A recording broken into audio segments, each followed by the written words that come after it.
Good morning. Yeah, once again, America's on strike. You know, there has to be something about these strike guys. More strikes. This time it's the biggest healthcare strike in history. Let's go to NBC for the report. Walking the picket lines from Virginia to California, Colorado to the Pacific Northwest, pharmacists, optometrists, vocational nurses, x-ray and lab technicians demanding more pay and more staff. 75,000 Kaiser Permanente employees, the biggest healthcare strike in history. The union says many of Kaiser's 13 million patients often wait months to see a doc. The wait times in the ER have skyrocketed. People are in there for 6-8 hours just before they can even get seen. That's not quality health care. Kaiser says it's working on its staffing crisis, but pay remains the biggest sticking point. What our union partners are asking for is exponentially larger than what we are able to commit to do to be good stewards to our members and to their dollars. Hey, man, you cannot be mad at these workers for wanting more money or, you know, wanting better resources or whatever it is they're striking for, because when you look at these companies like a Kaiser Permanente, they're making tens of billions of dollars. Right. You know what I mean? So I'm not mad at them. Not at all.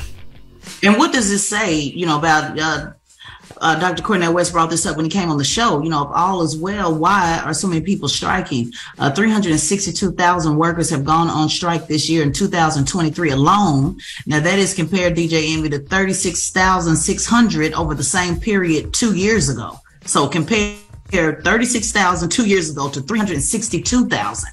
Literally everybody, well, not want to say everybody, but there has been a significant amount of folks who have went on strike. You know, we've had the Writers Guild strike of America. We've had the auto workers. Now you have the healthcare workers. There were several people that threatened to go on strike, such as UPS this year. I mean, it's just been back to back to back. It is literally saying that there is a problem between workers and corporate America, obviously. Yeah, it just says that workers feel like they deserve more, and more than likely they are right. So, you know, I'm not upset about it. And, you know, it's good energy when people see other folks doing it. When they see, you know, the writers do it, or when they see the auto workers do it, they like, you know what? Why we don't do it too? So, you know, sometimes, you know, it's contagious. Yeah, on the flip side, I just always worry about when they do strike and it takes long periods of time. You know, can people afford to be missing work that long? You know, because people still have bills, they still got mortgages, they still got to pay for kids and household bills and food, et cetera, et cetera, et cetera. How long? You know, and also if it's not unionized and people are striking, who's to say that people will say, all right, well, you're out of here, we'll hire some new people that want jobs. You know, those are always the fear when people are striking. You know, sometimes it's a short-term sacrifice for a long-term gain. I'm not mad at it. Well, one thing I know, President Biden administration, it's a lot of messaging, you know, they're going to have to do around this, because they keep saying, you know, Bidenomics is working for everybody. Doesn't look like it. So we'll see how that works out. All right. Well, that is front page news. We'll see in a little bit, Tiz. And everybody else, get it off your chest. 800-585-1051. If you need to vent, phone lines are wide open again. 800-585-1051. Call us up right now. It's The Breakfast Club. Good morning. The Breakfast Club. Ray! Yo, Charlamagne, Envy, what up? Are we live? This is your time to get it off your chest. I got an indoor pool, an outdoor pool. We want to hear from you on The Breakfast Club. We can get on the phone right now. He'll tell you what it is. We live? Hello, who's this? Hey, what's up, y'all? This your boy Dingo. Dingo. What up, Dingo? With bingo. What's good, Envy? What's good, Charlotte? How my guys doing? We good, brother. Blessed, we good. black, and highly favored, King. That's what's up, man. That's what's up. I like to hear that, man. I really, I really appreciate y'all. I ain't gonna lie, man. Just want to throw that out there. Y'all are dope, man. I really appreciate y'all. Envy, you and everything you're doing with the car shows, everything, man. The opportunities that you be providing. I really appreciate that, man. And Charlotte, everything you be doing on mental health has really changed my life, brother. I really, really appreciate that. And I also want to commend you on your evolution as a human being. You have really, really come a long way, my brother. And I've seen you since Guy Code days. So big change. So thank you, congratulations, my brother. Thank you. Absolutely, my man.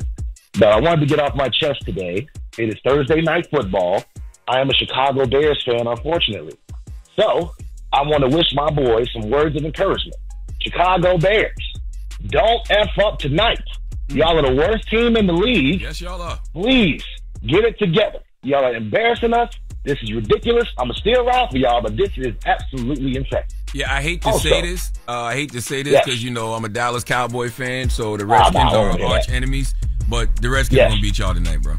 Nah, we ain't. Look, we finna have a comeback of a lifetime. We gonna go from 0-4 to 1-4. Let's go, baby. Let's go. And then also, this other thing. What is this? What is that? Kansas City Chiefs. Yeah. Kansas City Chiefs. Don't nobody care about Taylor Swift. Stop putting the camera on her. Who cares? Like, these Swiftie fans, I don't understand. Like, Taylor Swift is not a part of football. Why they keep putting all this airtime on her and not on football? It's pissing me off. I agree. Fans do care, though, for some That's crazy not the reason. Kansas City Chiefs, though. It's the NFL. Right. You know what I mean? Like, the NFL is paying too much attention to Taylor Swift. Travis Kelce actually said that on his podcast this week. He think that it's a little OD. Little OD? It's a lot of I think OD. They showed it, 18 times or something crazy like that? They did? It was a ridiculous amount of times. That's insane. Get it off your chest. 800-585-1051. If you need to vent, hit us up now. It's The Breakfast Club. Good morning. The Breakfast Club. It's a new day. This is your time to get it off your chest. Wake up. Whether you're mad or blessed. It's time to get up and get something. Call up now. 800-585-1051. We want to hear from you on The Breakfast Club. Hello, who's this? Top of the morning, envious Montana. Montana, huh? What's up, Montana? What's good, Envy? Get it off your chest, brother. I would like to get it off my chest. I just celebrated my 42nd birthday Saturday, and I'm blessed that God let me see my 42nd trip around the sun. In Brooklyn, Daddy on his way to West Virginia to see you in the morning. Okay. Blessed, on my way to see my baby tomorrow. All right, was she in school? Nah, she's 4 years old. She's down visiting my in-laws, her grandparents. Okay, all right. Well, kiss that baby, hug that baby, love that baby, brother. Happy born day, King. Congratulations on 42 years around the sun, black man. Charlamagne, you have no idea how good that feel coming from you. You guys be blessed, man. Listen to y'all every morning. I'm a truck driver. Oh, we appreciate you. I'm not gonna lie, I was thinking this morning about how truck drivers getting on my damn nerves, though. But only when I get in the city and I'm like thinking I'm gonna be to work at a nice, reasonable time. Like, I'm gonna get here 15, 20 minutes early, and then here come a garbage truck. Don't be like that, It's gonna be us most of the time. It's the old people that should be out driving early in the morning. The garbage truck slowed me up today, and the truck that I guess drops off the supplies. You know what I mean? Oh yeah, on the street. Sometimes they take up the whole street. I mean, just backing. How this big truck just gonna back up on this small street? Well, they usually do it in the morning time, so they ain't got to do it during, when people are really at work. But it just so sucks that we here so early. But I need a favor, Montana. What you need, Amy? Blow that horn for me. You already? There you go. Be safe on that road, brother. Why you just ain't say me, Montana? I didn't want to say that. I said, blow the horn. Hello, who's this? Hi, good morning. My name is Toya. Hey, Toya, get it off your chest, mama. So I would like to get this off of my chest. I used to date a former semi-basketball player. He was a shoulda, coulda, woulda been, and now he has been given the platform, I guess, to like reinvent himself, retell his story. His name is. He was the I'm going to be better than LeBron, always compared to LeBron, man, and he's not that man. And instead of living in your truth, he is trying to live in a story that's never going to be. Him and I had a child together. Unfortunately, it didn't end well. I walked away from the situation because while pregnant, he put his hands on me, and that's something that I feel no woman deserves. I am a school counselor, so I'm very big on mental health, and he's a narcissist. He jumps from relationship to relationship, woman to woman, taking advantage of people. He currently has a newborn baby and has a soon-to-be two-year-old son that he's seen twice in his life. The last time he saw him actually gave him gummy bears and $30. So I don't know how far that will go. Two men that I'm speaking to are also fathers, and you know that gummy bears and $30 don't go far. Can't even buy a box of diapers. It's just really disgusting and disheartening that a black man has not stepped up to the plate to be a father, despite the relationship between himself and the mother of his child. So I really would like to get that off my chest, that I hope that he takes a look in the mirror and realizes that he has children out there that he should tend to and be a father to. Well, you have definitely utilized the platform of getting it off your chest this morning. Absolutely. And, it's sad because the individual that you're talking about, I personally know. Yes, I know you do. And it is sad because, you know, he did have huge dreams of playing in the NBA. And at one time, people said he was better than LeBron. And sometimes they said he was better than Carmelo Anthony. And I never know what happened. And I'm so sad that you guys are going through that and that, you know, he is not taking responsibility, as you said. And when's the last time you spoke to him? It's sad, especially... the last time I spoke to him, he was coaching at a game in Harlem, and for a while, like, you know, I was really, I'm not gonna lie, I was really upset because I feel like as a black man, there's so many black men that aren't present in their children's lives, and it really, it made me feel like I'm not gonna allow you to hurt my child. And I said, you know what, I'm gonna let my child make that decision if he wants to be a part of his father's life or not. So I started to FaceTime him. I started to say, you know, let's try to meet up and let me allow you to try to be a part of your son's life. And I continuously tried, and we met up. And this is about 19 months after my son has been born. And we met up at a park, and he said, you know, I'm going to do better. I'm going to try to be there more for him. And I said, you know, try is to fail. Like, if you want to be a part of your son's life, you show up, you be there. You currently live in Brooklyn. I live in Stamford, so it's not a big secret. You know that that's not far. There is that availability for you to be a part of your child's life. You're making the cognitive decision not to be a part of your child's life because it's not. Don't you think you should have these conversations? Don't you think you should have these conversations with him? Oh, I do. I've tried, and he doesn't pick up his phone call. He's blocked my calls because he doesn't want to pay child support. Because I did not want to be with him, he didn't sign the paternity test at birth, and he said it in front of the nurses and doctors. I'm not signing because you're not going to put me on child support. Oh, well, I'm sure he'll hear this message, so I'm sure he'll give you a call today. Yeah, and I'll reach out to him, and I'll tell him that you would like a relationship. You want him to have a relationship with his child. Like I said, you know, I think every child deserves to have their mother and their father in their lives. I agree with you. You. Have a blessed no matter day, what Queen. the circumstances. Thank you. You guys too. All right. Jesus. All right, well, get it off your chest. 800-585-1051. When we come back, we got to talk Drake. He released some new music, and also he said he wouldn't mind opening up for this artist. We'll get to it next. It's The Breakfast Club. Good morning. The Breakfast Club. Morning, everybody. It's DJ NV, Charlamagne the Guy. We are The Breakfast Club. Let's get to the rumors. Let's talk 50 Cent. Rumor has it. Call out a name, or you gossiping, or you chatty patty. I'm gossiping. This is the Rumor Report. I mean, I guess we on the Breakfast Club. This is where the tea spills, right? Right.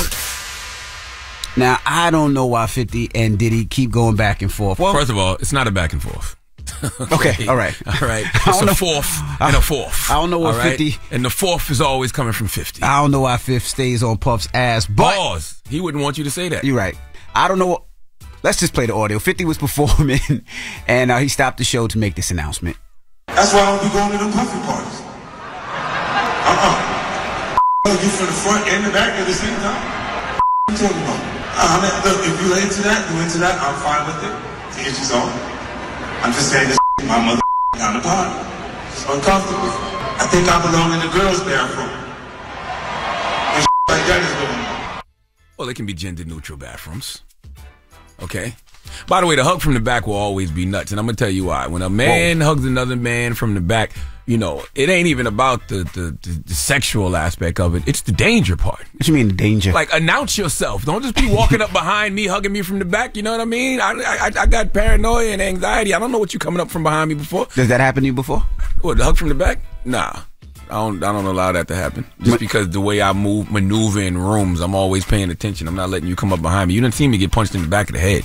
Okay, that's on video. You can go watch that on YouTube somewhere. But you know, I don't like that. Don't come up behind me for nothing. So when you and Safari were on the red carpet this weekend, did he hug you from the back, or you hugged him from the back? No, I saw Safari coming first, and I would never hug Safari with all that coconut oil on.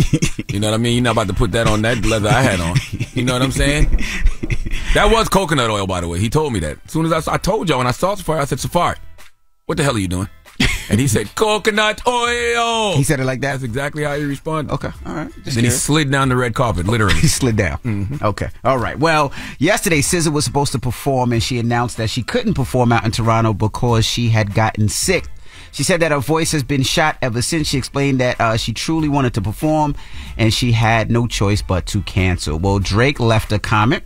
He said, we're going to do that ish together. When you come back, let me open up for you. So Drake wants to open up for SZA. Well, is she going to be sick this weekend? Because I think she's going to be in Brooklyn this weekend. I think. Yeah, I think I saw that. No, she is going to be in Brooklyn this weekend. My daughter wants to go. So SZA, if you don't mind, you know what I mean? Let me know. This weekend. You know what I'm saying? So I can stay in the house. That'd be cool. You know? So you don't want to go? I want my daughter to be happy. So yes, I will. You know, but yeah. So you want to go? You know, I don't like to go nowhere. Stop asking me stupid ass questions.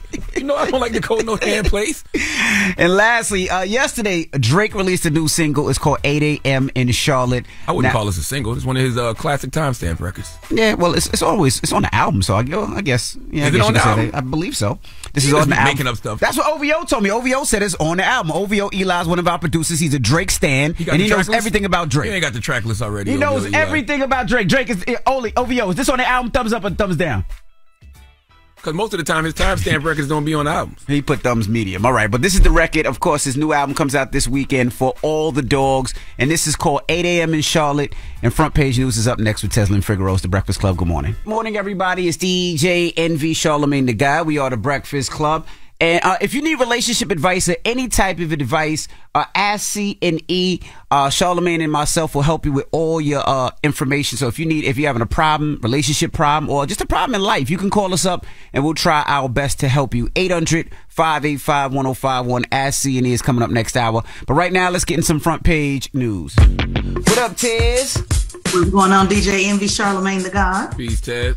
Before we jump right into it, I just got a quick question. With the shooting at Morgan State, did they get any updates? Did they arrest anybody as of yet? The latest update, as of yesterday, about 9:25, I believe they said that they issued some surveillance footage asking people to let them know if they recognize anybody on the camera. As of now, there have been no arrests made. They have canceled classes for the rest of the week. And homecoming events have also been postponed until a suspect is identified. So we'll stay on top of that. That's crazy because, homecoming is the first time it's ever been canceled in that school's history. And that's usually the time of celebration. You pretty much, you're halfway through your first semester and people get a chance to celebrate and alumni come. So it's a lot of students really look forward to that. So yeah, but better safe than sorry. Yeah, but right? better safe than sorry. Absolutely. If they didn't catch the person, what if that person decides, you know what? Let me come back homecoming. Homecoming would be, for a shooter, it would be a perfect place. Yeah, because so many students on the yard. You're absolutely right. But, always praying for my students at the HBCUs. Now, let's jump right into Trump. What's Trump doing now? Yeah, well, yesterday we talked about Donald Trump being issued a gag order after his civil trial. And Charlamagne, you said that Trump was going to wipe his ass with the gag order. And guess what he did? He wiped his ass the long way with the gag order. Just hours after the New York judge issued the gag order against Donald Trump, he took to social media again, questioning the legitimacy of his case. Now, the New York judge who's presiding over the non-jury trial, he imposed the gag order on Trump because Trump made a post about his staff member being the girlfriend of Senate Majority Leader Chuck Schumer. So after the gag order was issued, Trump went to social media and said it is unfair that I'm being tried under Section 6312, which is unconstitutional, and being used to punish me because I am leading crooked Joe Biden in the polls. He went on about how this is, basically not fair, unconstitutional again, and how it was election interference, and what is this all about? Now, despite the gag order, which was, again, only limited to the judge's staff, so he kind of, since he didn't talk about the staff, I guess he might get away with this one, but the point is he's still back on social media talking, and Trump is back on social media. He went back again on social media to talk about New York Attorney General Tish James and filled words on a Trump legal bingo card. So we'll see what the judge says about that. Some legal experts say that they can fine him for this, and what would be the point of sending him to jail. So they're going back and forth on what the judge can possibly do, but I guess we'll wait and see. Yeah, he's Trump. That's why it's laughable when judges do stuff like this to him, because not only did he violate the gag order, nobody's going to do anything about it. Okay, there'll be no consequences and repercussions to the gag order. I think he's definitely going to lose this case, but I don't even think he cares. Trump is just trying to make it to the general election, to win the general election, so he can go on his revenge tour. Yeah, absolutely. That is all he's concerned about. And is it me, or does it seem like people just don't care about the law anymore? They just do whatever. Like, it is what it is. The judge will tell somebody to do something, they be like, yeah, all right, and they just continue to do what they want to do. It feels like there is no respect for the law. Yeah, who is who? Not for black people. You mean for Trump? Yeah, not for black people. Yeah, for politicians and Trump. Eventually, all black people who try to move like these guys, they gonna get everything that they've been fighting for. Right. You know what I'm saying? They campaign. You campaigning to go against the law. Eventually, the law gonna get your ass. But when it comes to white privileged people like Trump, ain't no limit. Ain't no limit. No limit. So we'll see. We'll follow that again. This trial is going to be 3 months, so I'm sure there'll be plenty of things that we'll bump back up on this. I know he's expected to take the stand, so that will certainly be yet again another campaign moment, for him to be able to, rally his troops around him. Like Charlamagne, like you said, this is what this is all about. This is a campaign stop for him as far as he's concerned. Hey, I tell you something else though, Taz. All of these judges, all of these, the attorney generals like Tish James, all of these people that's, building these cases against Trump. They need to put their money where their mouth is and their energy when it comes to, being out there campaigning for Biden. Because I'm telling you right now, if Donald Trump become president, he's looking for revenge. You ain't going to never see no revenge tour like Donald Trump. You think it's a game. All his political rivals will be locked up. He's already said it.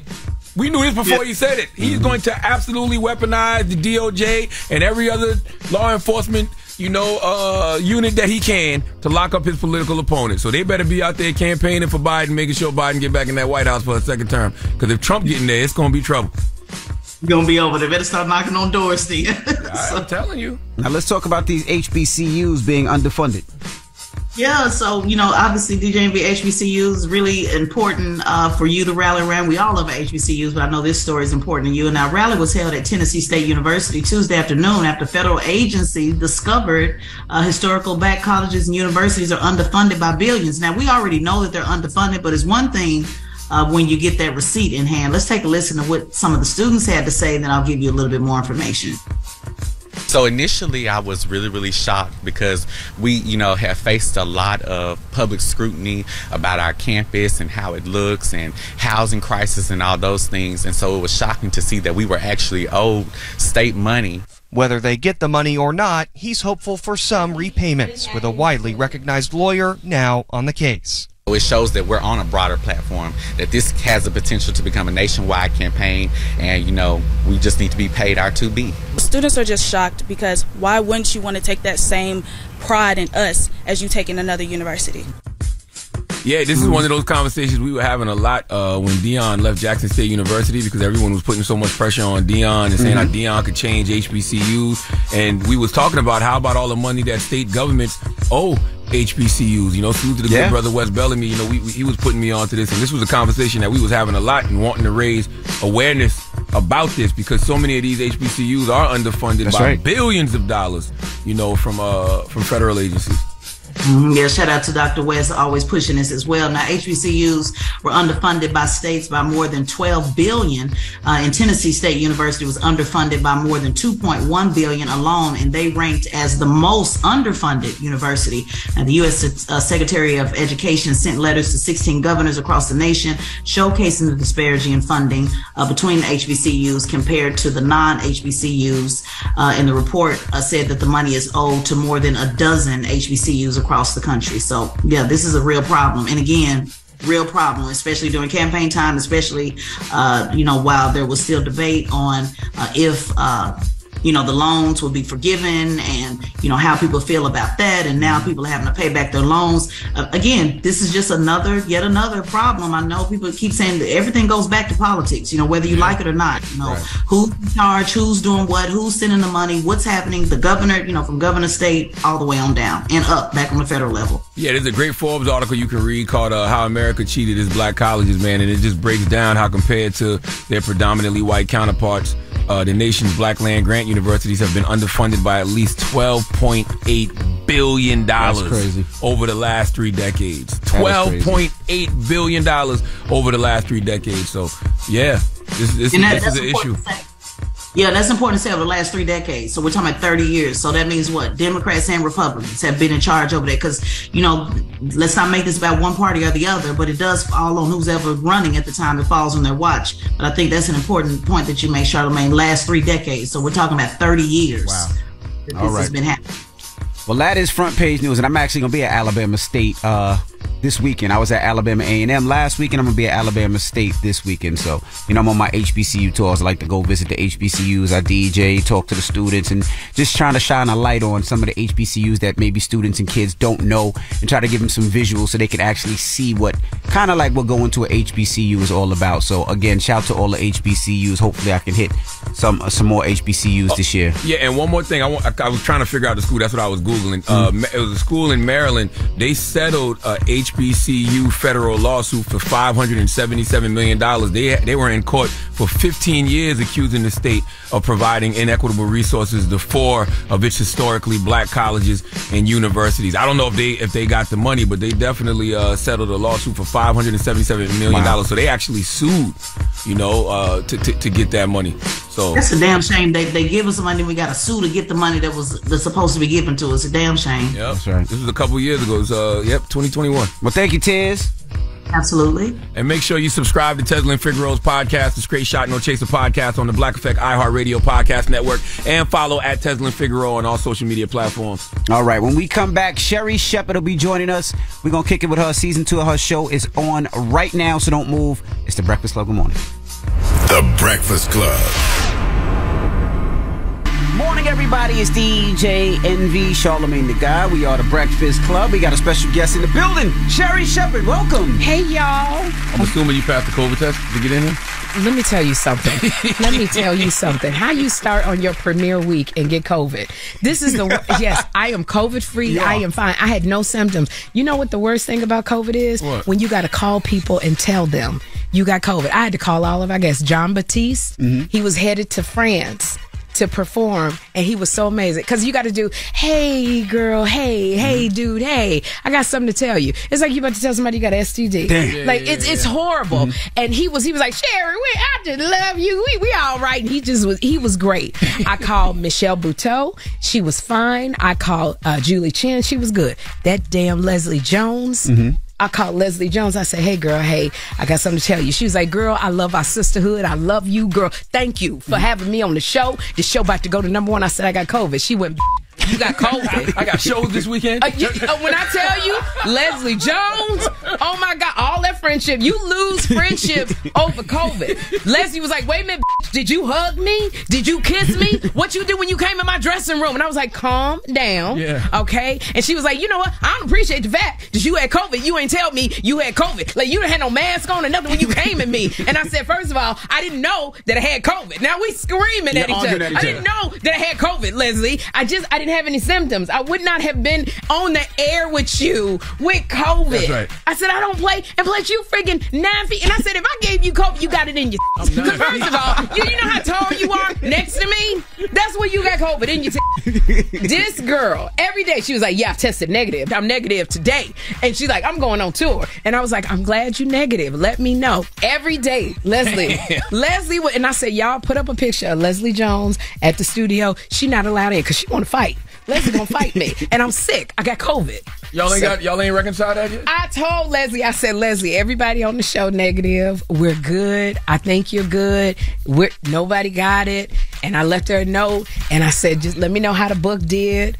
Leslie ain't answered me back yet. Now I gotta find this girl. And I said to Linnell, now I don't know if I should send flowers because they're gonna look like I'm giving in, right. Or if I should be like, that's good. Your book didn't did well. I'm like, I don't know how to, because I never had to tell. This was the week of her book release. This was the week of the book release. Oh, you did that on purpose. No, I didn't. Leslie, I think she did it on purpose. And I'm going to tell people, and that's what I'm going to tell Leslie. If you look back at nobody on my set got COVID except me. There's nobody, and that was great. If you look at the show with me and Leslie was like, girl, we is amazing, and you work. And I said, Leslie gave me COVID. I said, no, she didn't give me COVID. You should have sent her a COVID test. That's when I looked. You should have sent her a COVID test instead of flowers. Should have sent a thing. I'm going to send a blinged out COVID test. That's what I'm going to look, blinged out COVID. But when we was looking, I said, look how tall Leslie is. There is no possible way I could give Leslie COVID because she way tall. Like, my breath is hitting her boobs. So Dang. either Leslie will sue me in court, or we gonna be hanging out. Don't say that now. Don't give her no idea. Not saying she would, but you never know nowadays. I'm planting seeds. That's right. Well, congrats on the new season. Yes. Congrats on season 2. Saying all that to say congrats on season 2. Oh my God. It's gotta be more than season 2, right? No, this is season 2. We just started. It is season 2. I feel like you've been on for like 3-4 years. Oh, that's a good thing. Well, I don't know. Remember, she guest hosted for a while. I guest and then she got her hosted for a own while, season. yeah. Okay. And every time she came up here. So And I will always coming up here. That's right. So it is season 2, and we back. And I got my breast reduction, and came back and told everybody. And so I'm happy. And it's What led to that decision? What made you want to get a breast reduction? Back was hurting? My back was hurting. I was slouching all the time because they were heavy. I started getting the grooves in my shoulders. And I just was like, and then it wasn't like, for me, and I know women probably will get on me, my boobs were like my calling card. When I was coming up in the game, like I had hecklers who would talk about my boobs, and I learned to deal with hecklers on stage. And it was like when I walked in, they was pretty. They was like I had porno girl boobs, and it was up under my chin. So when I walked in the room, I didn't have hips. Usually girls with big boobs are narrow at the bottom. We don't have a butt. We don't have hips. We got these boobs, and they were everything. Then all of a sudden I looked up one day, and I was like, I look like my auntie Ernestine who go to church. Like they came church. They was flat full, you know, and it was like flat full. And I was just like, I don't like this. They became like, people wanted to hug me because they just felt good. You know, they felt comforted. Yeah. People wanted to like put their head on my chest. And I said, Marco wanted to like put his head on my chest and cry. Like, I don't like my boobs like that. They became the comforter as opposed to, I used to walk in a room and men would be like, damn. Now they looked at me, they was like, oh, hey, auntie. And I was like, oh, okay, what changed here?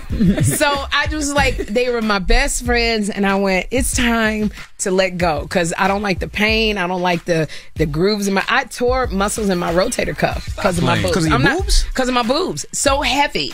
And just to let people know, and insurance still wouldn't pay for it. They still said it was a vanity thing and cosmetic. So I paid for it. I don't want nobody to think, oh, she getting a discount. I paid for it, and I'm now fighting the insurance company to get reimbursed for at least some of it. Now, does the doctor measure it to know how much to take out? Like, how does that process work? Oh my gosh, is it a size thing? Like, when I tell you, I talked to so many people. They take out a bunch of Crayola markers and they start drawing on your body. Because at the same time, they were like, it was just little pockets of fat, and the doctor said, "Do you want us to take off your back fat?" And I said, "I don't have any fat on my back. You don't realize how much fat on your back you have until they have all them marker drawings on your back." So the doctor said, you want me to unbig your back? Okay.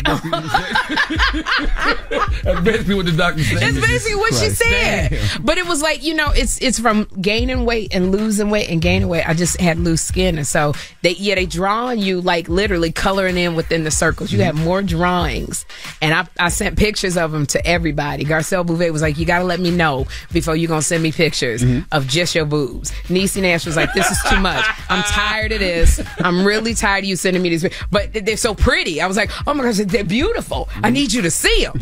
And so I just kept sending pictures. And Niecy said, "Can you at least blur out your face?" And I said, "No, I need people to know these are mine. They look so good." So I'm happy because I don't have that heaviness. Oh, you sent them the new pictures? I sent them the old ones. Oh, okay. And because I was like, look, damn. Look how, you don't really look at your boobs because they're always in a bra. But when they're sitting there and they sitting on your knees, I was like, golly, these suckers is huge. You know, these people got kids. So their kids could have a phone. They could be playing on their mama phone, and then all of a sudden, bam, Sherry Shepard naked. It's gonna either traumatize them or they're gonna be like, wow, I got a good fetish. I don't know which one it's gonna be. How long did you have to sit out for? How long were you down for? Now here's the thing: if you get a breast reduction when you're in your 20s, your 30s, 2 weeks, you back to normal. I was out for 12 weeks. Okay, at my age, it was like my body was like, hey, you did this late in life. This wasn't even supposed to be happening now. So it was 12 weeks. I didn't do anything over. I was supposed to go out of the country. I didn't do anything over the summer but sit and watch Netflix the whole time. I did manage to go out and strike, but I couldn't. When I went on the strike, I couldn't carry my sign because I was with Viola Davis and Niecy, and I was like, the sign is too heavy. I can't. And I had all my compression garments on, but I was like, I gotta strike because I'm an actor. And then, but Viola was complaining. She was like, how long we got walk? We walking this. Oh my God. And I said, you was the warrior woman. What in the world? Yeah, I mean, because where we were striking was at Disney, and to walk around the whole of Disney is a whole mile. And so we were doing it like 3 and 4 times. Violet was like, how many times are we going to walk around this? Because if you go to Netflix, it's just back and forth in front of the parking lot. Right. Back and forth. But Disney, we was at, we had everybody, all of the black writers and the actors. And it was like, we was like, okay, we felt like slaves, just going around and around and around. All right, we got more with Sherry Shepherd when we come back. Don't move. It's the Breakfast Club. Good morning. Good morning, everybody. It's DJ NV, Charlamagne the Guy. We are the Breakfast Club. We're still kicking it with Sherry Shepherd. Now, you got flack at first for bringing the show back right away. People were mad at first. People were upset with me, but nobody picketed my show because I wasn't doing anything wrong. The reason why is because talk shows, reality shows, dance shows, competition shows, we're all under a different contract. We're not under a SAG-AFTRA contract. And so if you had any WGA writers, then you were a struck show. You could not go on. I don't have WGA writers. The WGA is in my head. I write all of my own stuff. And then somebody will say, well, that joke is not funny. Or maybe if you say something like this. So I never had any writers on my show, so we were able to keep going. Gotcha. And I sure had a meeting with everybody on my crew and staff and said, we are blessed because we are allowed to keep going. We all have a job. So it's not rocket science. We are here to make people laugh and forget about their problems. So before anybody starts complaining, let's remember we have a job because there's a lot of people. And otherwise, I'll be on Instagram crying like the other people, crying and understand why I'm doing this and no. So we're very blessed. And you're a comedian, so you can go on that road and make money too. That's what all my friends who are comics. Let me tell you, Kim Whitley is on the road. Like she got Joshua in a suitcase.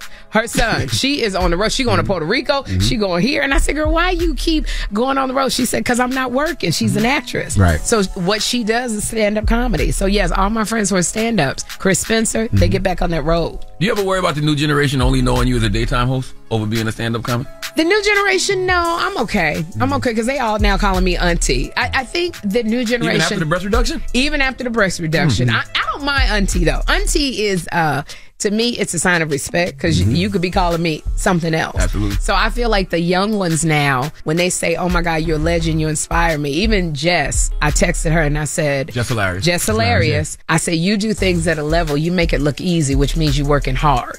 And I appreciate that. And she goes, you know what I mean? So much coming from a legend like you. And I was like, hey, I ain't dead. I'm not dead. Okay, damn. What? You get your flowers while you here. But then I appreciated what Jess Hilarious said because it's like, she said, that means a lot coming from you because you're a legend, which means, yeah, you look up to me. I'm glad you brought up Jess, though, because I think about like you as a daytime host, or you think of like a D.L. Hughley or Steve Harvey doing radio every day. It's something about having that platform every day that elevates everything, right? Wait, say that again.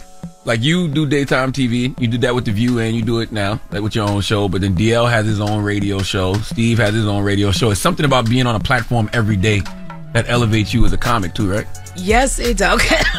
God damn, COVID is back. COVID test. God damn, I thought y'all told me y'all COVID tested Sherry Shepherd. This is a damn lie. Did y'all check her? What is going on? What is happening? Lord have mercy. Get her some water.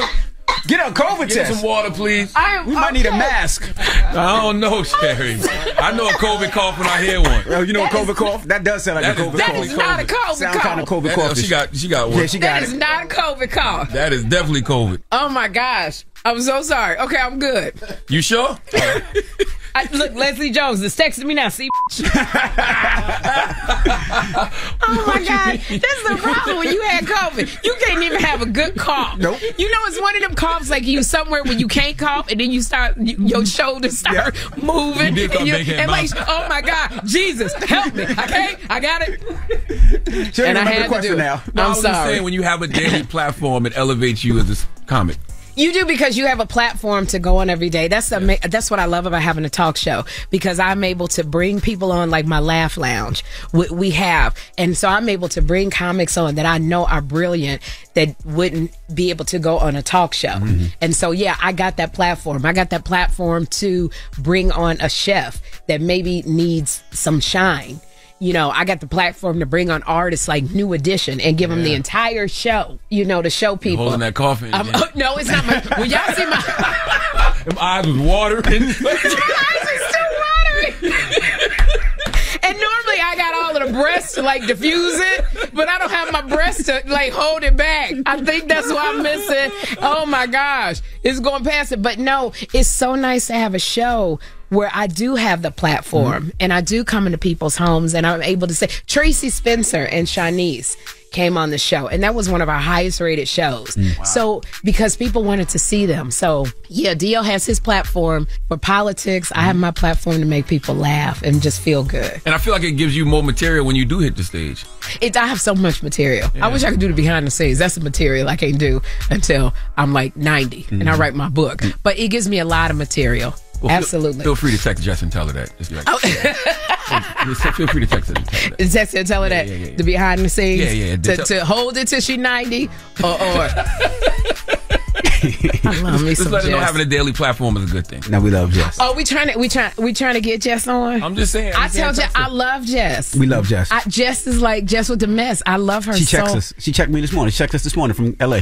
That's that Baltimore. That's that Baltimore and Jess. I love Jess. We had Country Wayne on the show, and I swear to gosh, I want to go. So what happened with you and Jess? But I'm the kind of show. We're not gonna get no mess. I want you to have a good time. But I really was like, what happened with you and Jess? Country Wayne, tell me. But you still got Country Wayne in trouble. A little bit, just a little bit of backlash on social media. He got all of because he paid $200,000 a month. Because he paid $200,000. 10 kids, 5 baby mamas. I didn't realize because I couldn't believe. I was like, how much you pay? So when he said 200, I was like, oh my God, I didn't mean to get him in trouble. That's a lot of kids. That's a lot of kids. Why y'all like having so many kids? I don't. I got 4 with one woman, one beautiful black woman. That's amazing. But I just go, why? Like Nick Cannon got 92 kids. Well, that's your fault. No, it's not my fault. Yeah, because you took the spot from him. If he'd had daytime TV, he wouldn't have had time to make no kids. He wouldn't have had time to make no more babies. That's right. Oh, so you saying so when the show was taken, he was depressed. He was fine. Because y'all will have sex no matter what. Y'all have sex when you get a great job. You have sex when you're feeling confident. You have a sex when you're depressed. You want to have sex when you done lost your job. No matter what, you will always want to have sex. Sex is like breathing to y'all. You have to have it. Y'all are pretty simple. Women don't? No, it is not like breathing to us. When you're in your 20s and your 30s, it is like breathing. Like people think about sex. Girls think about sex all the time. But we just age different. Other stuff starts coming in, and so you what gives you that feeling now? Then great conversation.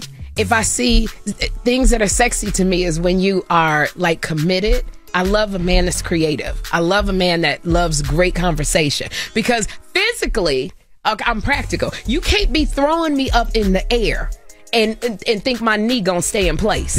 So like you got like I'm one of them fragile dolls that been on the shelf with the fine china. So when you take me down, like one of them dolls, like it will break. You got to be like careful with me. Like Jess Hilarious, she put her legs everywhere. Jess, and then she still be talking mess, and you could just throw Jess Hilarious every which way, bang her up on the. So you don't want Pound Town.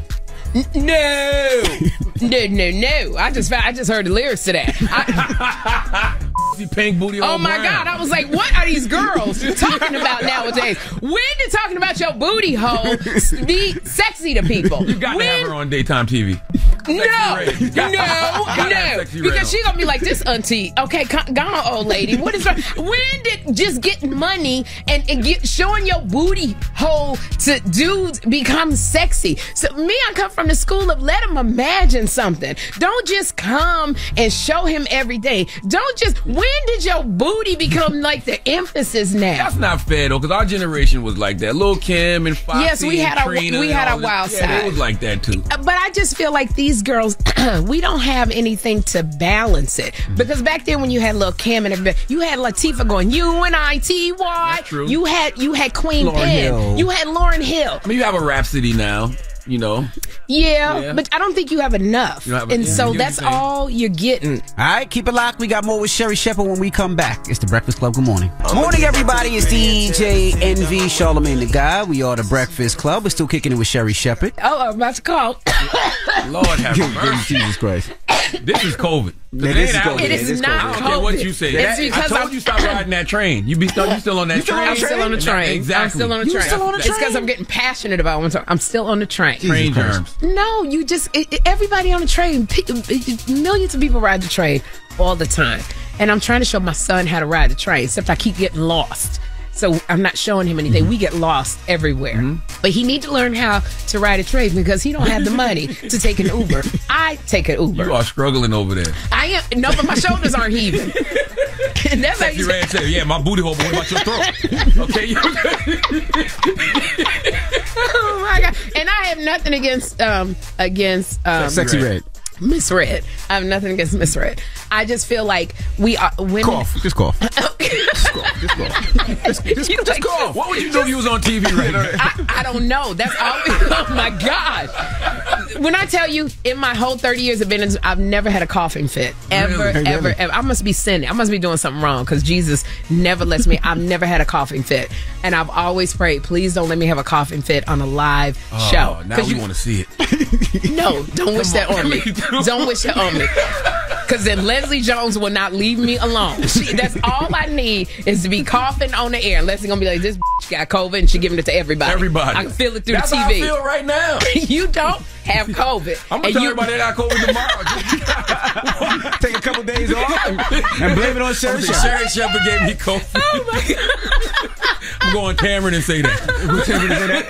Wow. Oh my gosh, don't do that to me. Wow. Oh my gosh, why would you do that to me?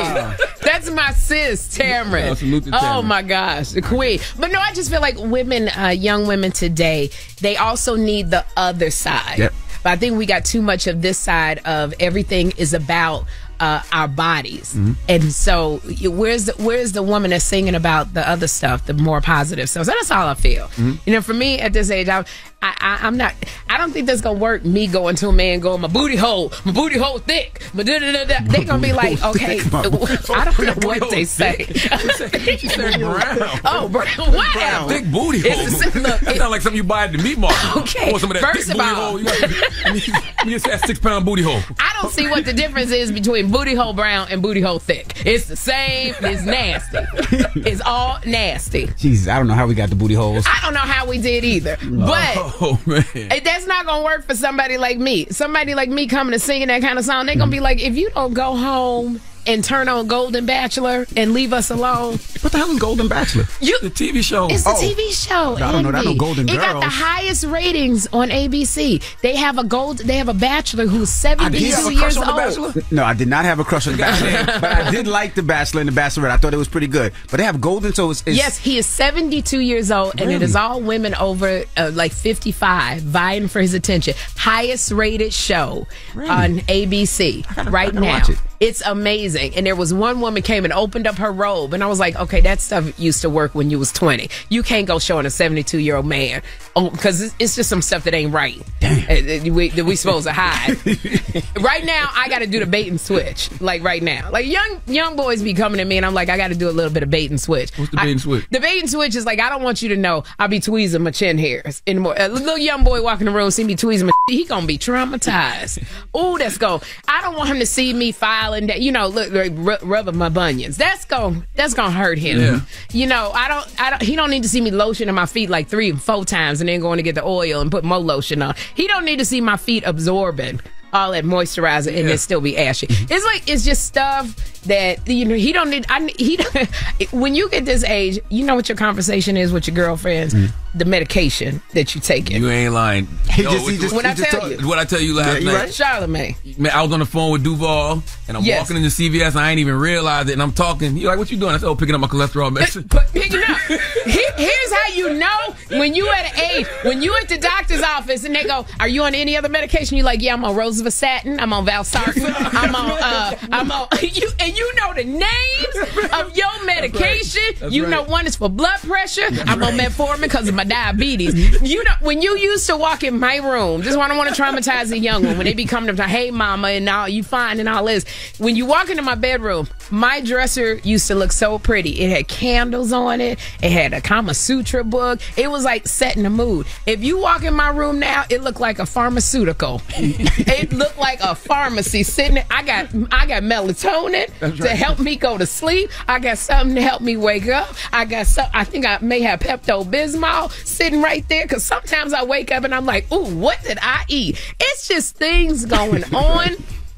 I got hot flash medication. You try to make it sound cool. You be like, that statin. I'm on that statin. I'm on that statin. Yeah. I got strips for this. I got my diabetes monitor. I got to put on my my phone be going off because it's like blood sugar too low, blood sugar too high. It's like, so first of all, if we snuggling, you gonna wake up because this alarm going off because my diabetes is acting up. So I have to do a bait and switch. I can't let them see, because I'll be telling women, stop telling these men everything when you first meet them. Sherry, do you hear yourself? Have you heard yourself the last? They know everything anyway. Well, they know everything anyway. They know everything. But here's the thing about being my age now. I don't care. That's right. That's right. Because somebody gonna come in there and say, you know what, I can get past that. I can do all that. Because here's the thing, you can get with a 22-year-old if you want to, and that's good. She brings you a freshness and a vitality. Mm-hmm. But say Frankie Beverly and Mays and see what you get. See the blank look on her face. Mm-hmm. She gonna be like, wait a minute, who? Frankie, who is that? Tell her that that somebody did a remix of somebody's song, and she gonna be like, wait a minute, what? Mm-hmm. That's what I can give you. Right. You can have some good. Tell me when you say your knees hurt, my knees hurt too. That's right. So we got. I'll pick up my prescription for me. I can pick up your prescription for you.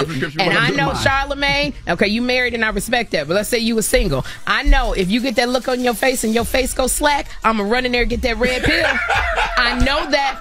And I know I got to give you that red pill within 10 minutes of your face going slack. You know what a 22-year-old goes? She's going to be like, oh my God, Does it feel good? Does it feel good? You want me to do it some more? You want me to do it some more? Oh my God, oh my God, oh my God, oh my God. And you over there freaking, and your arm that froze up, and she's like, oh God, okay, Daddy, come on, Daddy. My booty healthy. My booty healthy. Come on.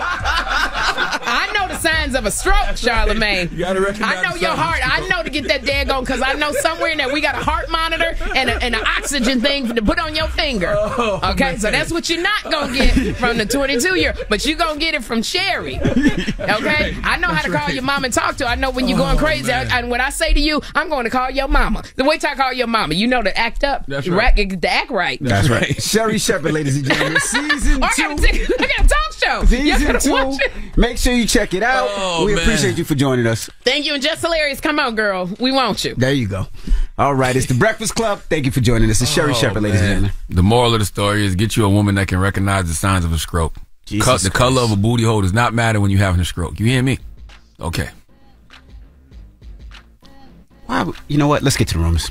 Rumor has it. Rumor has it. Call out a name, or you gossiping, or you chatty patty. I'm gossiping. This is the Rumor Report. I mean, I guess we on the Breakfast Club. This is where the tea spills, right? Right. All right, well, let's get right to Travis Kelce. Charlamagne talked about earlier that he was doing his podcast and talked about the NFL's obsession with celebrities. Is the NFL overdoing it? What is your honest opinion? I think everybody's just like overwhelmed your feelings with for Taylor. What is your honest opinion on how the NFL is treating celebrities at games? I think it's fun when they show who all is at the game. You know, I think it brings a little bit more to the atmosphere, brings a little bit more to what you're watching. But at the same time, I think they're overdoing it. They're overdoing it a little bit. I just think the NFL is not used to celebrities coming to the games. Like basketball has it figured out. They're all courtside. They're sitting there. They show them once or twice, and then they get back to the game. The NFL is like, oh, look at all these A-list celebrities in the game. Keep showing them, show them. Dude, listen. You show them once, let them know they're there. Maybe after a touchdown. Well, this isn't the first time celebrities have been showing up to football games. Not at all. I just think that Taylor Swift is having a very unique moment of celebrity. Now, mind you, Taylor Swift has been around for a long time. Well, she's the biggest pop artist, right? She's the biggest star in the world at the moment. You know what I mean? Mm-hmm. But like I said, she's been around for a long time, so she's having a very unique moment of celebrity where it's like literally all eyes are on her, all headlines are about her. Correct. You know, she can fart and people will talk about it. You know? Correct. So when she shows up to the games, it's just a little different level of celebrity. Right, but they kept showing her all throughout the game. Like, because crazy. Reality is there was about 4 or 5 celebrities that came to the game on Sunday, but they keep talking about Taylor Swift. It was Taylor Swift, it was Wolverine, it was Matthew McConaughey. But they were all together though, right? Who the other Ryan Googler? What's his name? Deadpool. Oh, that's who that was? That was Deadpool. That was Deadpool. Damn right, it was Wolverine and Deadpool. I'm tripping. Well, That was Wolverine and Deadpool. Congratulations again to Taylor Swift and the Chiefs for winning. So the rumors of Taylor Swift being Dazzler might absolutely be true. I didn't even put that together. Why didn't I think of that? I saw the rumor that Taylor Swift might be Dazzler in Deadpool 3, and now I'm sitting here mind blown because she came to the game with Wolverine and Hugh Jackman on Sunday. Wow. What are you talking about? But anyway, now let's talk about Anthony Mackie. You know Anthony Mackie, an actor. He's went viral the last couple of days because he refused to take picture with a young fan. Would you please take a picture with my grandson? I was raising but he's motivating, inspiring all platforms. So you cannot be real now. Absolutely. And I'll tell you guys. Thank you very much. Wow. All right, so if you couldn't really hear what happened, Anthony Mackie was out and about. This happened actually at Essence, and a young boy, black boy, went and wanted to take a picture, and he said no. The grandmother couldn't believe that Anthony Mackie said no, so she walked over there and asked, hey, can you take a picture with my grandson? He's 11 years old. He's super duper excited to see you. He said no. And she was hurt. She was very, very disturbed by it. So she, posted the video and posted it on her Instagram and social media. Very sad. She wanted the picture. She said, he's a Marvel hero. Her grandson loves watching the Marvel movie, and all he wanted to do was take a picture with his hero, Captain America, the new black Captain America. He's also a human being. And if a human being sets up a boundary and a human being doesn't want to be bothered in the moment, that human being has that right. And what's the point of asking a person a question if you can't take the answer he gives you? Is that really a question? If I ask you something but I tell you no, why'd you ask me to begin with? See, this is a difficult one, right? And it's a tough one, right? And Not really. No, it is a difficult one because he's playing a black superhero, and there's a lot of kids out there that are excited to see Anthony Mackie. They watch him on television, he doesn't know anybody anything. I know he doesn't know anybody. He's still a human. I know. How come nobody ever thinks about what he might have been going through in that moment? I know. But this is a young black boy that is excited to see his black superhero being Captain America, and he probably would never get this opportunity again, and all he wanted to do was take a picture with somebody he probably idolized and looked up to, and that's all he wanted was a picture. So it's a difficult thing. Everybody can debate what they would do and what they wouldn't do. You're not in that man's situation. You don't know what he was going through in that moment. You don't know why he chose to say no, but he chose to say no, and that's his right. You asked me a question. You asked me to do something. I said I would not prefer to do that at this time. I look at two sides. I look at one side because the amount of time that you said no and then you told grandma absolutely not, you could have took the picture, could have been moving. Right? But then also I do get it because if he takes one picture, it could have been a line for 7,000 pictures. I get it. But it's very difficult because these young kids are the reason why a lot of these people in their position, they support that movie. They love that movie. They're tied into the movie. And I couldn't imagine being a kid and seeing somebody that I idolize in a movie or a wrestler that I idolize or a baseball player, basketball player that I love watching and supporting, buy their jersey and their baseball cards and their sneakers, and I see them on the street and I ask for a picture and they say no. Yeah, because you're an only child.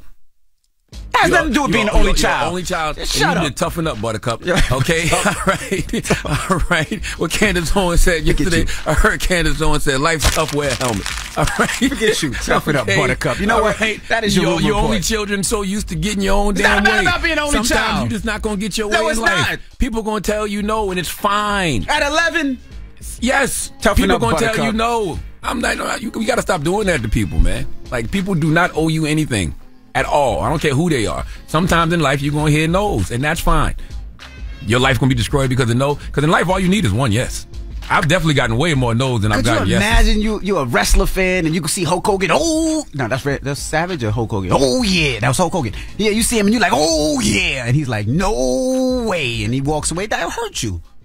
You see that video of that kid walking into Hulk Hogan and he starts acting like Hulk Hogan and Hulk Hogan acts back? Hulk Hogan calling you a nigga. You seen that video? When you seen that video? That would hurt you more. Hulk Hogan said, get out my face, nigga. Touche. Okay? Touche. All right? Touche. Stop it, man. People got boundaries, and if the person sets their boundaries, respect them. Like, I'm not mad because the person told me no. All right. Especially when you ask me the question, hey, would you like to do such and such? If my answer is no, respect my answer.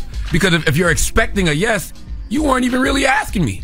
You came over here with a sense of entitlement in a way. Run from Run DMC was in the store one time, and I asked him for an autograph, and you know what he told me?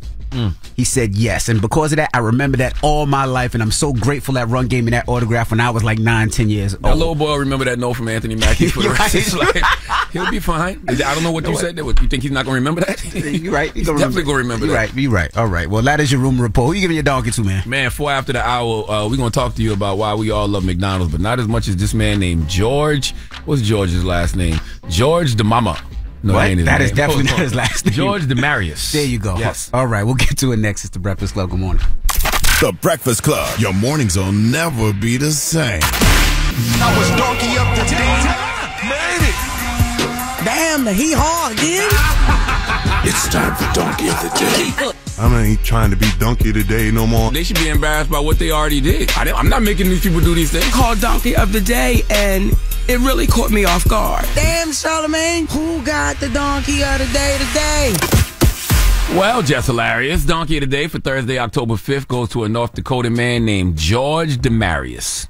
He's 33 years old, and he loves McDonald's. Okay, it's very hard to do Donkey of the Days like this and not sound like I'm doing a commercial, but it's not an advertisement. I'm just reminiscing. I think it's safe to say that 95% of the world, regardless of how you feel about fast food, has some type of positive core memory in regards to the Golden Arches. Okay, if you're born in the 1900s like I am, then you know Ronald McDonald, you know the Hamburglar, you know Mack Tonight, you know Birdie the Early Bird, you know Officer Big Mac, you know Grimace. You know why those characters are so popular? Because McDonald's is so popular, okay? We've all took a dive in that McDonald's playpen at some point in our lives. Envy, did you ever play with those colored balls in the playpen when you was a kid? Of course you did, all right? But the reason we really love McDonald's is because of the food. Okay, once again, I was born in 1978, so I grew up when McDonald's, my mouth watering just thinking about it. But I grew up when McDonald's used to cook their fries in a vat of cottonseed oil and beef tallow, commonly known as fat. Okay, Malcolm Gladwell did an amazing podcast on this one time. Go listen to it. Malcolm Gladwell's revisionist history titled "McDonald's Broke My Heart." Listen, when those fries were loaded with saturated fat, amazing! Okay, McDonald's switched to pure vegetable oil in 1990. That's why the fries lost their meaty taste, but they still slap. All right, but McDonald's fries, when they are hot, are some of the ultimate comfort food. Moral of the story is, we all love McDonald's, or have loved McDonald's at some point, but I believe it's safe to say none of us love McDonald's as much as George Demarius. See, George Demarius is the type of human I hate because he's an entitled prick. I can't stand people with a sense of entitlement. Entitlement is the grossest kind of human behavior. A sense of entitlement is a cancerous thought process that is void of gratitude, and it is a death blow to any type of relationship. And this man, George Demarius, is beyond entitled. See, he walked into a McDonald's and went up to a random customer in McDonald's and demanded this man buy him a Big Mac and a Happy Meal. First of all, 33 is a big age. Okay, way too big to be asking for a Happy Meal. What the hell are you going to do with a kid-sized fry and some apple slices? This man asked for a Happy Meal, and the person he was demanding this Happy Meal from replied, rightfully so, get a job. And when he said that, all hell broke loose. Let's go to CBS News for the report, please. Police in Bismarck arrested 2 people this weekend after one man was acting violent near a fast food restaurant. That happened a little before 1 o'clock in the afternoon at McDonald's along Tyler Parkway. Police say a man told them he was walking in to grab lunch when he was approached by another man, George Demarius.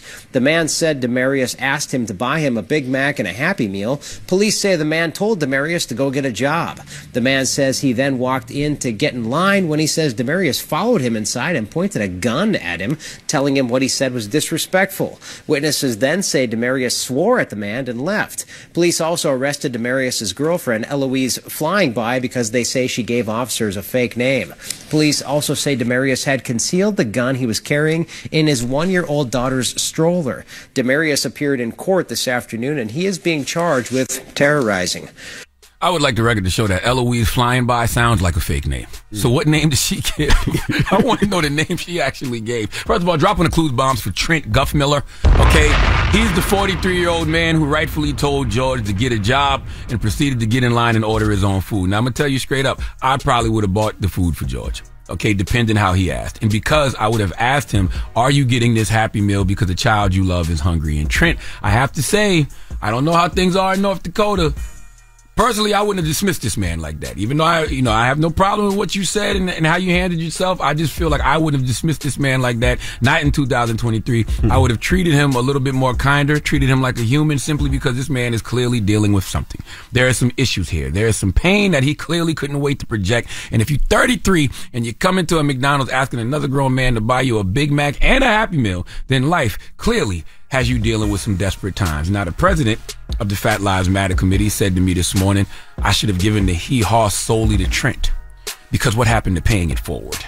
What happened to being a good Samaritan? Look out for your fellow man. He told me if there's a choice between a bullet and a Happy Meal, he's taking the Happy Meal. Of course you would, because you're fat. Okay? Jesus. I also replied to him, let the record show you would take the Happy Meal regardless. Now, that's facts. That is facts. Trent didn't know it was going to escalate to this, though. He didn't know it was going to escalate to gunplay. And I hate when we tell the victim it's their fault, because it's not. This is nobody's issue but George's. Not only did George put himself in danger, he put his 1-year-old daughter in danger because he stashed the 9mm pistol inside the stroller where his 1-year-old daughter was sitting, and officers had to point their gun in the direction of him and his young daughter while arresting him. Listen, we all love McDonald's, but not enough to be charged with terrorizing with a dangerous weapon. Now, George is potentially traded in his love of the golden arches for golden showers. From the playpen to the penitentiary. From the quarter pounder to getting pounded every quarter hour. From nuggets with sweet and sour sauce to niggas skeeting sauce on you in showers. That is not what you want your life to be, kids. Please give George Demarius. Oh, matter of fact.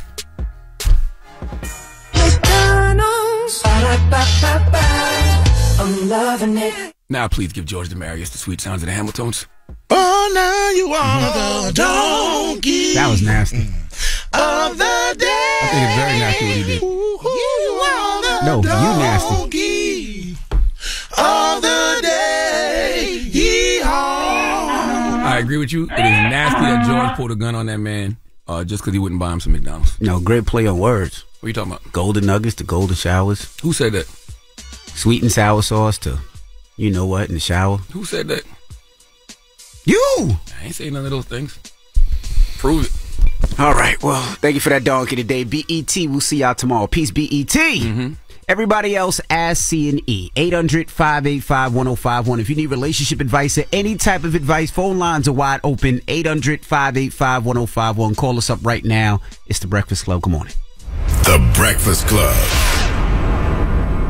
It's that time again. Ask Charlamagne and DJ Envy anything. Pick it up, pick it up, pick it up, roll. It's time to Ask C&E. Morning, everybody. It's DJ Envy, Charlamagne the Guy. We are The Breakfast Club. It's time for Ask C&E. If you need relationship advice or any type of advice, you can call us right now. We got Kenny on the line. Kenny, good morning. Good morning. How y'all doing? Good, brother. What's your question for C&E? All right, man. So I hear you guys talk about your kids a lot, man. I got a 6-year-old and a 2-year-old, and I just want to know, like, if you got any advice on becoming a better father towards them. And my dad was not really around, so I don't really got rules or instructions on what to do. And then from what I hear from a lot of other people, they're saying, like, you really don't know if you did a good job until they hit a certain age. I'll tell you what my mama told me, man. My mama always told me just love. Like, when I asked my mom for advice on raising kids, she said just love them. Because there is no rule book. There is no manual. You know, the only thing that we can do is, you know, is pour into our kids. And, I mean, we know what we went through as children that we didn't like. So let's not pass that on to our children. Like, I don't put hands on my children. I don't beat my kids. You know what I mean? That's one thing. And then I'm going to tell you the biggest thing I do as a parent, I apologize. Because I got 4 daughters. So I don't get things right all the time. And, you know, when I do get things wrong, I just simply apologize to my kids. And I got a 15-year-old, an 8-year-old, a 5-year-old, and a 2-year-old. I apologize to all of them if I feel like I got something wrong. That's all I can tell you, brother. Yeah, and for myself, I would tell you this. You know, me and the wife, we actually are writing a book called Real Life, Real Family, where we talk about raising our kids. And I have 6. I got a 21, a 19, a 10, a 9, a 7, and a 2. And one thing I do is I try the things that I didn't like as a parent that my parents did, I try to incorporate or take out of me being as a parent. I like to, like Charlamagne say, I like to lead with love. Like, I really love my children. Tell them I love them all the time. Tell them I appreciate them. Compliment them all the time. Tell them how smart they are.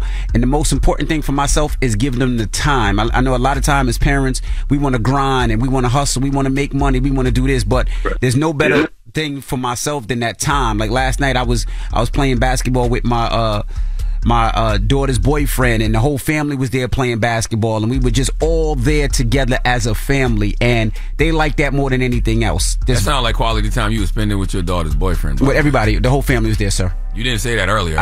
Earlier you said it was just you and the boyfriend. I said we did play a one-on-one. You said exactly. We did play a one-on-one. You stressed one-on-one. It was a one-on-one, but the whole family was there, but they got the chance to see that and laugh and have fun with Dad. So that was the whole thing. Spend you said time. Y'all played a game of 69. I know games of 21 when I was a kid. I didn't play. When I was young playing games of one-on-one. We used to play 21. You saying you and the boyfriend played 69? I didn't say crazy. 69. This is about this First young man. Kenny's asking a question. We didn't play 69. We played horse. All right. Wow. But y'all was showing each other tricks. Oh my goodness. But Kenny, it's the love. I appreciate it. Yeah, that's what I've been doing. Spending time with them, doing as much as I can. I've been hands-on because my daughter started cheerleading, so I'm hands-on with her doing that. And my son, he loves cars. So we started taking him to car shows and stuff like that. So, absolutely, that's what you do. And you know what would really impress him? I do this with my daughter. My daughter is in dance, right?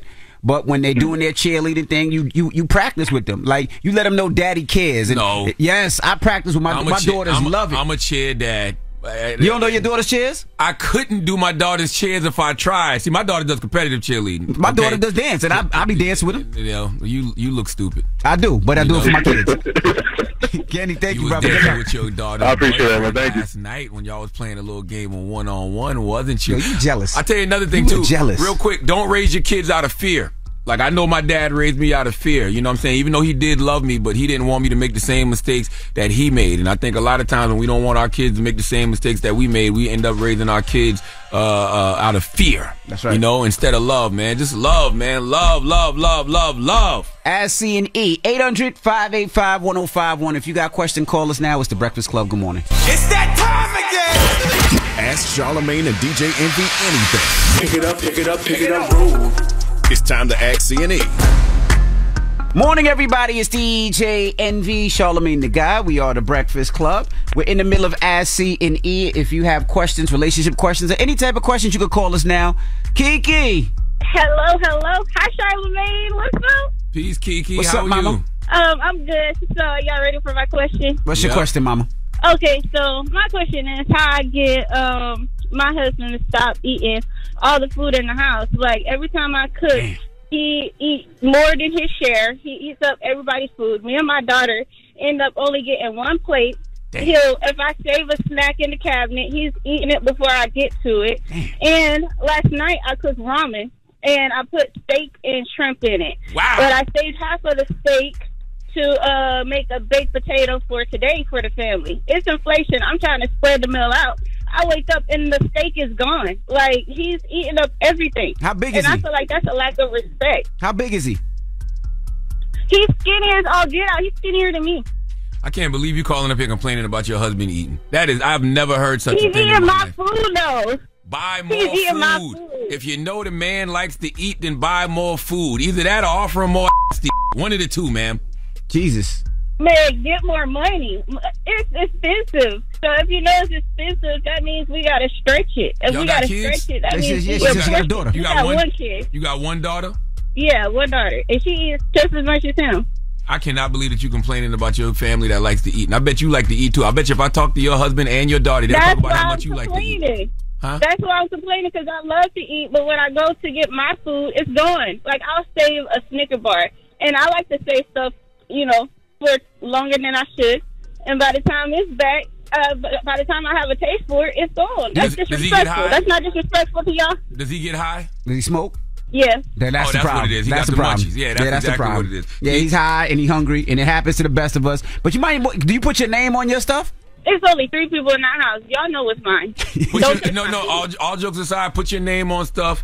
Yep. Set boundaries, but you got to have snacks for him because you know he likes to get high. And then you got to hide stuff. You might just have to hide stuff where he can't find it. That's true. Just hide it in the house where he can't find it. She's going to have to. She's going to be starving. Don't do that. That's going to cause a problem. That's like one time I did. Don't hide. That's going to cause issues. One time I did hide it, and he still found it and ate it. Then he smelled it out. Yeah, now you're going to have to hide it, put your name on it. But I feel bad for you, but he's probably smoking, like Charlamagne said. He get high, and then he wants some snacks, and he hungry. There's nothing you can do about that. Get him He got some the munchy snacks, baby. That's all. Get him some munchy snacks. That's so all. So it's not a respect factor? It is a little respect factor. Disrespect for him to eat your food. You know how Chick-fil-A cows got that sign that say "Eat more chicken"? Yeah. You need a sign in your house and put it in your bedroom, and it's to say like "Eat more poom poom" or something. Oh my goodness! Jesus. I'm serious. In the world, he do that. He do that too. He eating everything. Damn, you got a regular Pac-Man. I ain't got no more advice for you, man. I'm sorry, Mama. Okay, because you ain't want to do what I tell you to do. Just buy more food.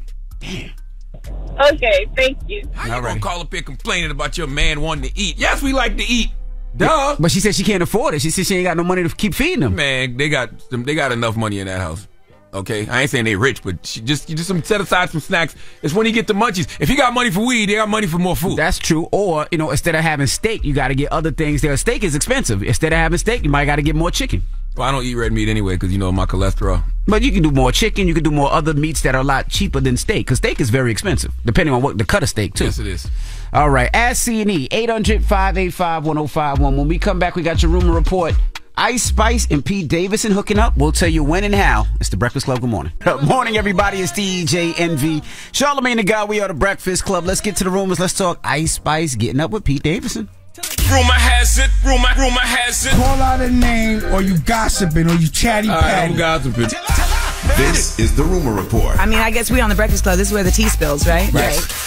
Now, Ice Spice is going to be performing at Saturday Night Live with Pete Davidson as the host. Now, she'll be the first musical guest to host Saturday Night Live following the recent Writers Guild of America and Screen Actors Guild strike. So she's going to be performing. And then following that episode, I believe Bad Bunny is going to be doing the next one after that. He'll be hosting and performing Bad Bunny. Yeah, October 14th, Pete will be hosting SNL. That's why you don't listen to the internet. But nobody cares about the truth and the lie is more entertaining. So y'all will still say something wrong with Pete. Right. Right. Now, we got to talk about Bow Wow. He was trending yesterday. That's because former 106 & Park host Keisha Shante revealed that her and Bow Wow had beef. And she said it stemmed because Bow Wow invited her to the hotel room and she wouldn't go, allegedly.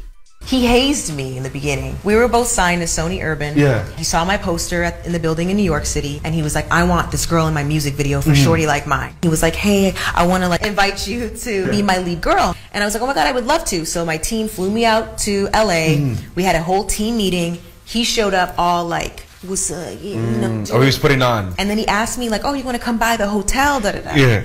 And I'm like, no. The day of, I show up. Angela Simmons has a trailer. Keisha Shante has a trailer. And I'm like, okay. So I go into my trailer. My team shows up. We have bad news. Bow doesn't want you to be the lead girl of Shorty Like Mine anymore. He brought in Angela Simmons. But what I didn't realize is that Chris Brown's trailer was there, and he was there. And he was like, what's going on? I'm like, Bow's trying to kick me out of this video. He's like, well, you'll be my lead girl then. We don't need Bow. Yeah, well, she talks about how that beef started, and even when she was on 106 & Park, it was a little crazy. And then she said Drake stepped in because I guess she grew up with Drake, and Drake put in a good word for her.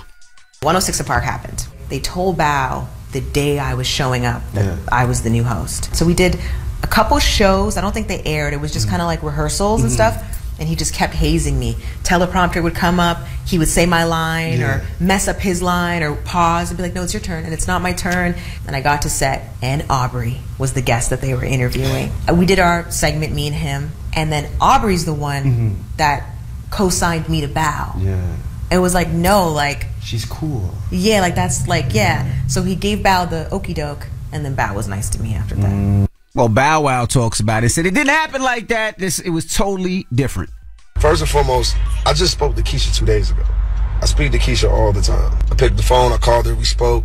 Definitely banged it on her though. Like, where's this energy coming from? Like, let's if we're gonna tell the truth, let's tell the truth. Like, the reason why you wasn't the main girl in the Shorty Like Mine video was because at the time I felt like Sony was using me and my platform to blast off a new artist on the label, and they were forcing her into the video, make her to like, no, it don't work like that.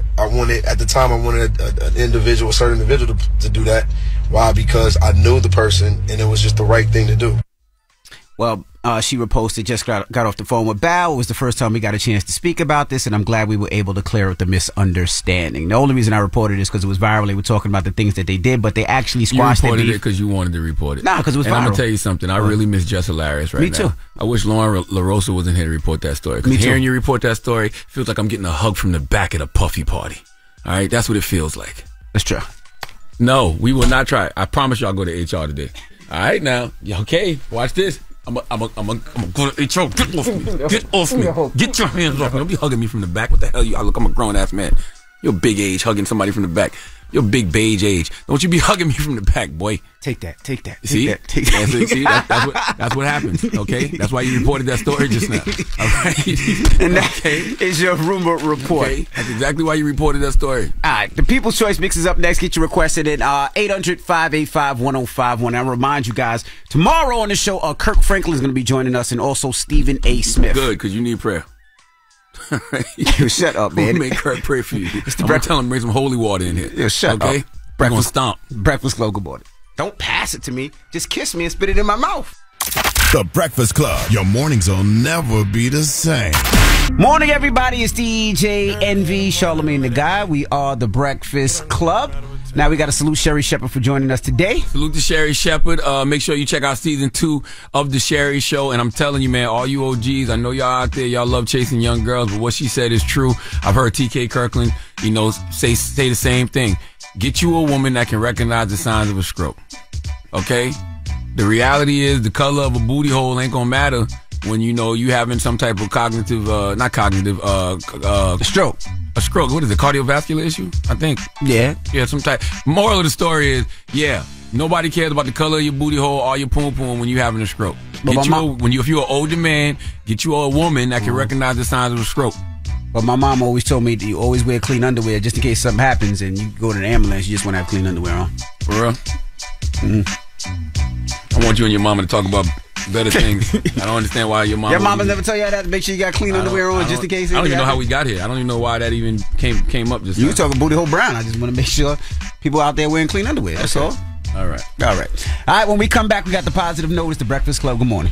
Morning, everybody. It's DJ NV, Charlamagne the Guy. We are the Breakfast Club. It's time to get up out of here. Charlamagne, you got a positive note? Yes, but first I want to tell people, man, my 3rd annual Mental Wealth Expo is happening this Saturday from 11 a.m. to 4 p.m. at the Marriott Marquis in Times Square. It is a free event. I bring together some of the best therapists and psychiatrists and mental health experts and mental health advocates for a day of mental health education and healing, man. Dr. Rita Walker, Dr. Alfie Breland Noble, Shaka St. Kaur, my guy Carson Daly is going to be there. And I want to tell y'all, man, make sure y'all get there early. Remember last year we started with Pastor Torrey Roberts and Pastor Sarah Jake Roberts. Okay? I like to start big. Sure. All right, so this year we're going to start big again. So make sure you get there. Be there at 11 a.m. Don't wait. It is a free event. Go to mentalwealthexpo.com for more information, okay? Okay. Now, the positive note is simply this. Make sure that you always have gratitude. Gratitude is very, very, very important, okay? Gratitude makes sense of our past. It brings peace for the day and creates a vision for tomorrow. Have a blessed day. Breakfast Club, bitches! Y'all finished or y'all done?